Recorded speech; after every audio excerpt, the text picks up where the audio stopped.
Hola, ¿qué tal? Muy buenas noches, profesor y público en general que llega a ver este video.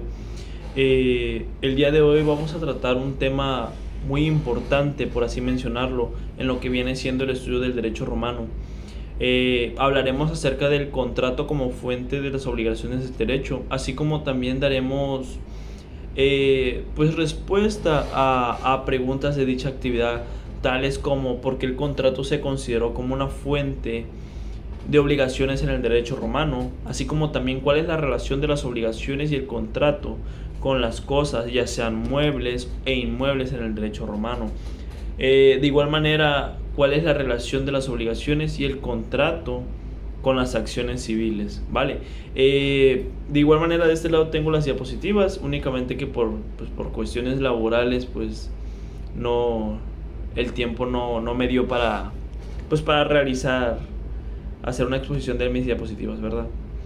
Pero bueno, tengamos en cuenta que en el derecho romano el contrato es la constitución de una relación jurídica lícita a través de un acto de voluntad, por así mencionarlo. El contrato se remonta al derecho romano en la época imperial, que reconocía dos fuentes de obligaciones. Serían dos: el contrato y el delito. En la época del imperio justiniano, los bizantinos introdujeron cuatro fuentes de obligaciones, en los cuales mencionamos contratos, delitos, cuasicontratos y cuasidelitos, ¿vale?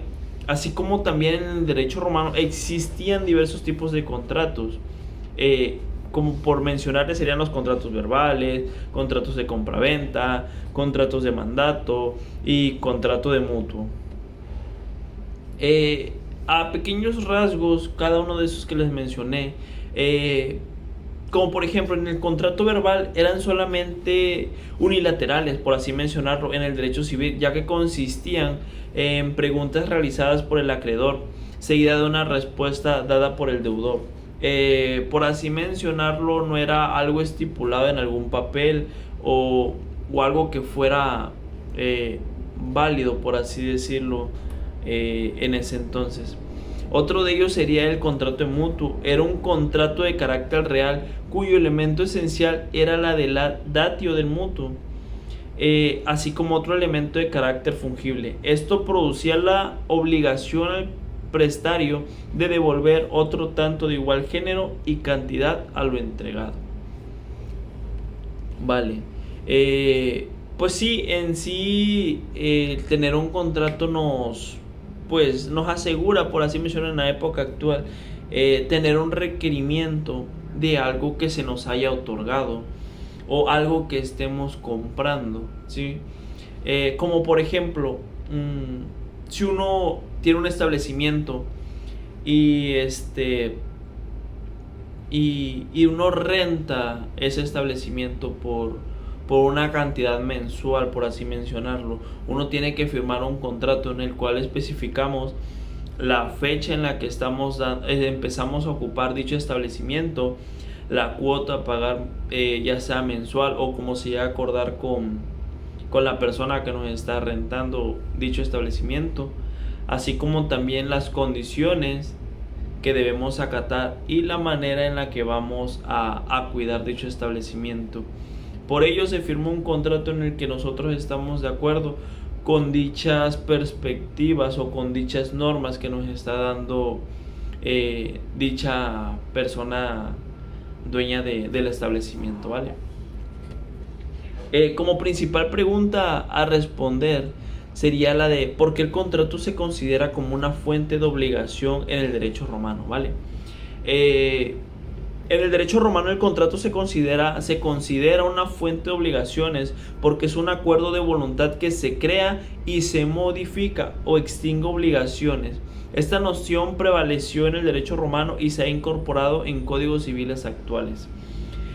También tengamos en cuenta que los elementos esenciales de un contrato en la antigua Roma son el consentimiento, la cosa y el precio de las características de los contratos en su consensualidad, ¿vale? La obligatoriedad debe de tener la buena fe, la habilitariedad perfecta y su pertenencia, ¿vale? Remontándonos un poquito al periodo de Justiniano, cabe recalcar que Justiniano señaló que los contratos son una de las 4 fases en las obligaciones, junto con los delitos, cuasicontratos y cuasidelitos. Eso es algo muy importante. Así como también debemos de tener en cuenta, como segunda pregunta, ¿cuál es la relación de las obligaciones y el contrato? En ellas, ¿cuál mencionaremos los muebles e inmuebles en el derecho romano?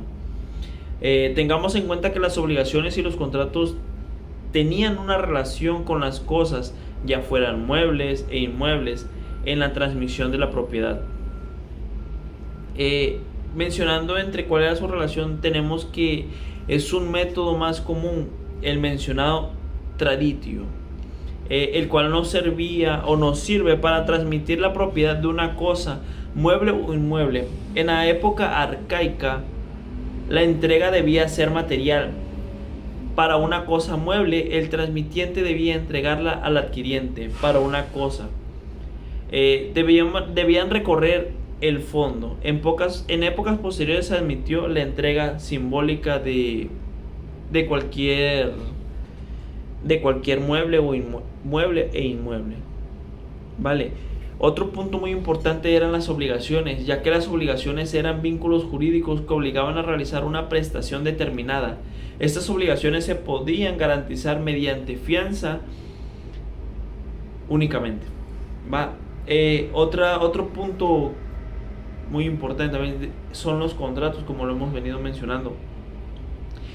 Ya que los contratos podían ser unilaterales, ya que obligaban a una sola parte, o a veces obligaban a ambas partes. Un ejemplo de ello sería el mutuo, era un contrato unilateral, mientras que la compraventa era un contrato bilateral.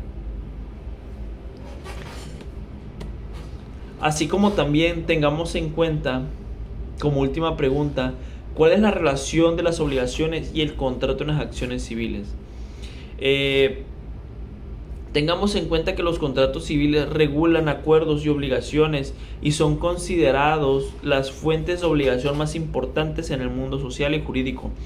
Los contratos implican que las partes se obligan a dar o prestar servicios o cosas, y el objeto del contrato debe estar claramente explicitado al otorgado. Es importante realizar los contratos de acuerdo con la legalidad para garantizar su validez. ¿A qué nos referimos con esto? Que todo contrato debe tener normas establecidas en las cuales podamos evidenciarlas con hechos de que lo que estamos firmando o el documento en el que estamos firmando un acuerdo, cumpla con los intereses de ambas partes, por así mencionarlo. Tengamos en cuenta que también las obligaciones civiles son una relación jurídica que vinculan a un deudor con un acreedor, obligando al deudor a realizar una conducta que puede consistir en dar, hacer o no hacer algo. Esto ya sería de acorde a un acuerdo, ¿verdad? Como bien lo mencionamos, entre el deudor y el acreedor. Como punto final sería la responsabilidad civil. Tengamos en cuenta que la responsabilidad civil es la obligación de una persona que debe resarcir a la otra por los daños que ha causado. Esto puede suceder como consecuencia de un incumplimiento contractual, o cuando no existe un vínculo previo, la responsabilidad. ¿Vale? Tengamos en cuenta que los contratos son una base fundamental, ¿verdad? Ya que los contratos deben implicar servicios o cosas que las partes se vean obligadas a dar o prestar. Ahora bien, si nos pusiéramos, por así mencionarlos, muy estrictos o muy técnicos, haciendo un resumen de todo, por así mencionarlo, el objetivo principal de los contratos es la obligación dictativa, por así mencionarlo, de los objetivos principales,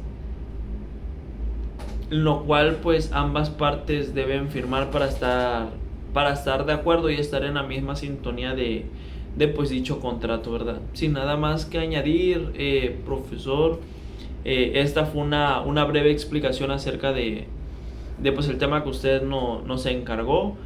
Sí, y que pasen una excelente noche.